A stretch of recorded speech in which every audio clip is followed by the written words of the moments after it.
Hi, my name's Mary Torcaso and I teach 6th and 7th grade math at Blaine. I've been at Blaine for 6 years and this is my 22nd year teaching, and I've taught every single grade between 4th grade and 8th grade. So I know kind of where the students have been and I also know where they're going. So it's kind of fun to be right in the middle of it. I want to start with Schoology and not talk too much about it because I'm sure you're hearing about it from every single teacher, but that is where everything is this year.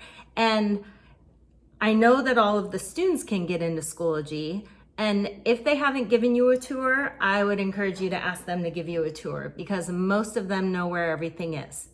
There's a big button that says Course Materials, which is where you found this video. There's a button below that that's Remote Learning Resources, and that's really important because when you can't get on to Savvis Realize or IXL or anything else, I guess if you can't get into Schoology, you can't get into that. But that's the irony of remote learning, right? Anyway, getting used to Schoology has been the big push for the last month, especially for 6th graders who are not used to using Schoology. In there is our syllabus, our IXL expectations, and every week there's a folder for every single week of math class. And in that folder, I post an agenda every week, and that agenda has the links for class, it has the homework. If you scroll all the way down past the agenda, all the assignments are listed there. So that's kind of your first stop, is to go to the agenda and you can see everything that your kid is expected to do for my class for that week. So that's Schoology, and the pages all kind of work the same for all the classes. So I'm going to move on to math specific curriculum. IXL is the first one, which some kids love it, some kids hate it, I know. IXL expectations are also posted in the course information. They're also posted in the agenda each week. Right now with 6th grade, I'm sticking to a time limit for the IXL because it's very computation heavy. Eventually we're gonna get to where I want a SMART score, a certain SMART score. So that will always be posted in the agenda if the expectation is a SMART score or if it's a time spent expectation. And the IXL is also posted as an assignment at the bottom of the weekly agenda in that week's folder. So anything that is due for a grade, I always post as an assignment, and it will show up in the Schoology calendar. So you can open that calendar if you're wondering if your kid has anything due. You can click on that calendar and it'll open and show you everything they have due. So I think that's the big takeaway I want you to remember, is that anything that's due for a grade is posted as an assignment, even if it's submitted through IXL.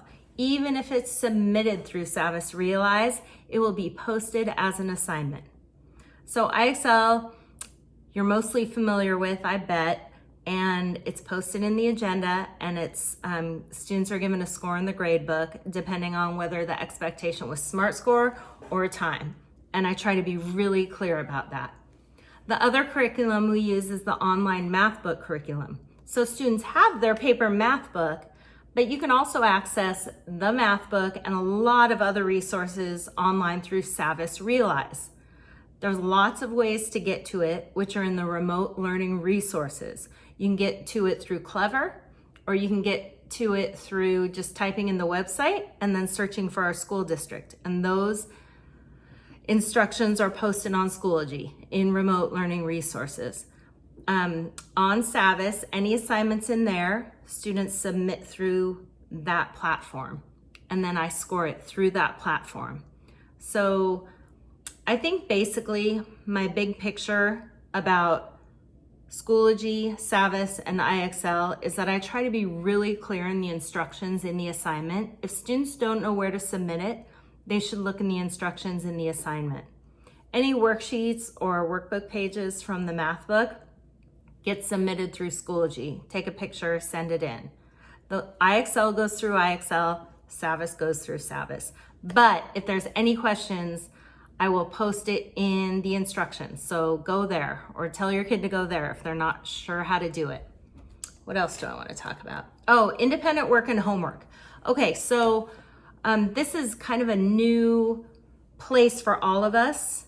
And my expectation for homework and work outside of the time we have for live class and on the other days, the time that students have for independent work in the mornings, is that maybe half an hour outside of the school hours for homework. But really, you shouldn't be spending more than 30 to 45 minutes, or your kid shouldn't be spending more than 30 to 45 minutes on homework or math work. That just leads to frustration. It leads to kids hating math, and we don't want that.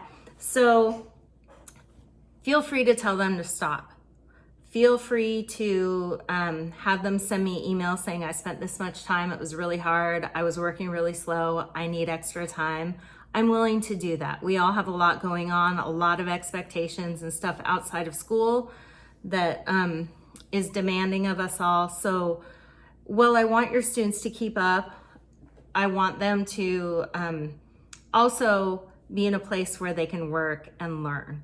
So my saying is, there's no crying in math. So I don't want to hear, that my student was or my kid was in tears because they were spending 3 hours on this. Just have them stop, okay?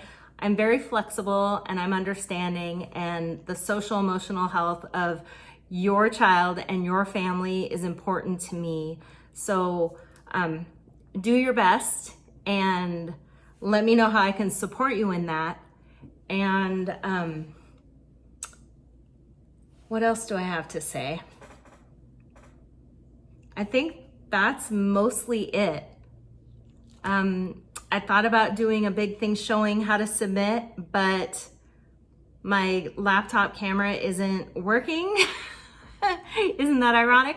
So what I will say is, please reach out to me if you have any questions or concerns or issues. I'm here to help your kid have a great school year and teach them math and hopefully help them learn to love math. And that's it. So remember, no crying in math, do your best, and reach out to me if you have any questions. And when all else fails, read the instructions on the assignment. Okay, have a great rest of the night. Thank you for coming to curriculum night. Take care.